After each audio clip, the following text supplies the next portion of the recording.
ఇక ఇటీవల కాంగ్రెస్ పార్టీ చేస్తున్న విధానాన్ని పూర్తిగా బీజేపీ నాయకులు తీవ్రంగా విమర్శిస్తున్నారు.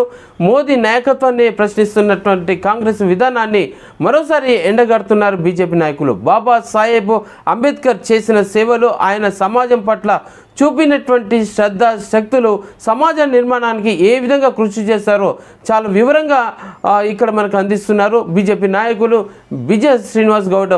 ఒకసారి ఆయన మాటల్లో విందాం. ప్రపంచంలో మన భారతదేశానికి గుర్తింపు తెచ్చిన నాయకుడు ఎవరైనా ఉన్నారంటే ఆయన మొదటి పౌరుడు మోడీ. ఆయన ఆధ్వర్యంలో ఇవాళ ప్రపంచంలో భారతదేశాన్ని గుర్తింపు వచ్చింది. ప్రతి దగ్గర మనకంటూ మన సాంప్రదాయాలకు, మన పద్ధతులకు, మన కట్టుబాట్లకు విలువనిస్తూ ఉన్నారు.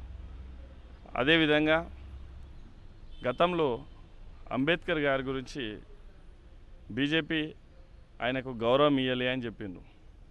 ఈరోజు మోడీ గారి ఆధ్వర్యంలో అంబేద్కర్ గారు చదువుకున్న ప్రదేశాన్ని, ఆయన పుట్టిన ప్రదేశాన్ని, ఆయన చనిపోయిన ప్రదేశాన్ని ప్రతి ఒక్క దానిని గుర్తించి పంచతీర్థంగా ఈరోజు మోడీ గారి ఆధ్వర్యంలో, బీజేపీ ప్రభుత్వం ఆధ్వర్యంలో గుర్తింపు తీసుకొచ్చారు. ఆయనకు ప్రత్యేక గౌరవాన్ని ఇచ్చి కేంద్ర ప్రభుత్వం ఆయనని గుర్తించింది.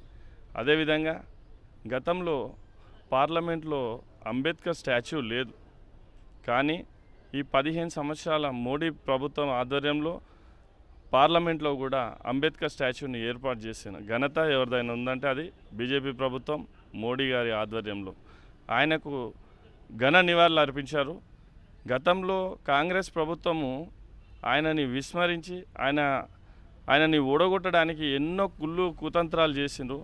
ఆయనని పార్లమెంట్లో రాకుండా చేసింది. కానీ ఇవాళ